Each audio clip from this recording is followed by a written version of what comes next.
talk about the high cost of electricity in Ontario. Premier Kathleen Wynne announces a plan to cut hydro rates. Jeff Sessions is accused of ties to Russia. I have not met with any Russians at any time to discuss any political campaign, and those remarks are unbelievable to me. And a suspect has been arrested after a bomb threat at Concordia. Humber News starts now. Hi, thanks for joining us. I'm Elliot Williams, coming to you from our newsroom at Humber's North Campus. It's Thursday, March 2nd. Thanks for joining us. Here's what's making news this hour.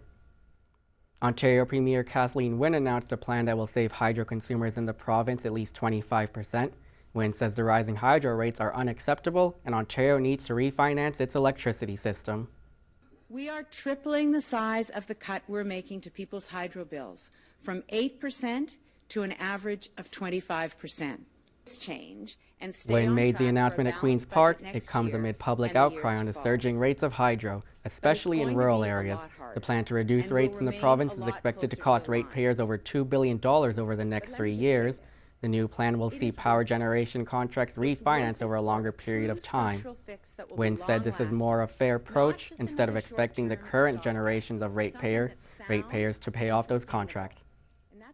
Peel police are investigating 3 different shootings that took place Wednesday.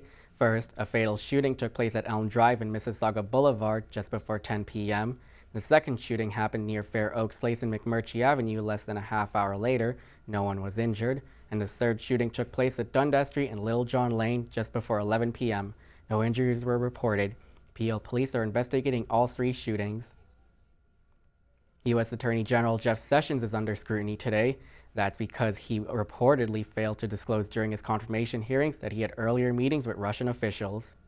I'm not aware of any of those activities, and I did not have communications with the Russians. Sessions met twice with Russia's ambassador to the U.S. last year. One of those meetings was a private conversation. It took place at the height of what U.S. officials are calling a Russian cyber campaign to interfere with last fall's presidential campaign.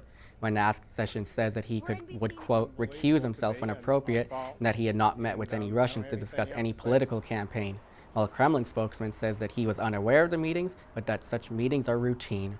Officials say that Sessions did not consider the conversations relevant to the lawmakers' questions.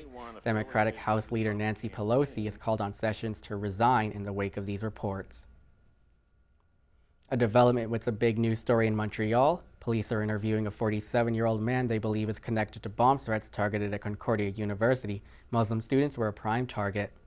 Like Canada is becoming like the United States more and more, and we're following the footsteps.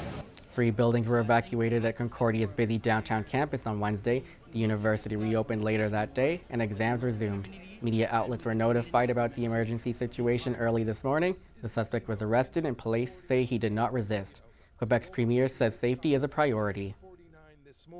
Of course, my first thoughts went to the students, their safety, the parents also that must be extremely worried. They were very worried for their kids as well.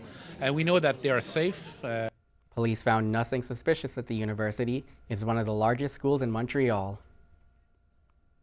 We are going to take a quick break. Still ahead, the latest in sports. But first, Crystal Moen has a preview of your 3-day forecast.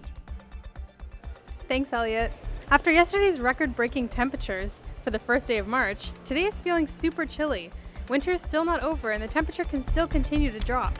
Look forward to this Saturday afternoon, though, because it will be bright and sunny. We'll give you more details to come.